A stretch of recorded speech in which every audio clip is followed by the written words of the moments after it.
গত কয়েক মাস ধরে ভারতের বিভিন্ন রাজ্যে অবৈধ বাংলাদেশি ধরার যে অভিযান চলছে সেই প্রক্রিয়াতেই আটক করা হচ্ছে পশ্চিমবঙ্গের বাংলাভাষীদেরও।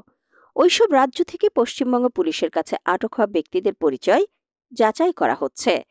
পশ্চিমবঙ্গের মুখ্যমন্ত্রী মমতা ব্যানার্জি ঘোষণা করেছেন, যেসব পরিযায়ী শ্রমিক নানা রাজ্য থেকে ফিরে আসছেন তাদের উপার্জনের জন্য একটি পরিকল্পনা তৈরি করে ফেলেছে তার সরকার। ছত্তিশগড়, মহারাষ্ট্র, ওড়িশার সহ বিভিন্ন রাজ্যেই এই আতঙ্ক চলছে।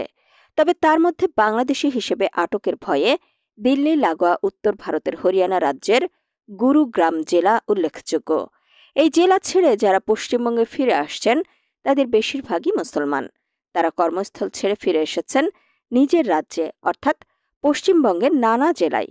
তবে পশ্চিমবঙ্গের হিন্দু ধর্মাবলম্বীরা মোটামুটি থেকেই গেছেন গুরুগ্রামে। জানা গেছে, কর্মসূত্রে যারা হরিয়ানা রাজ্যের গুরুগ্রামে থাকেন তারা বেশিরভাগই পশ্চিমবঙ্গের বাসিন্দা।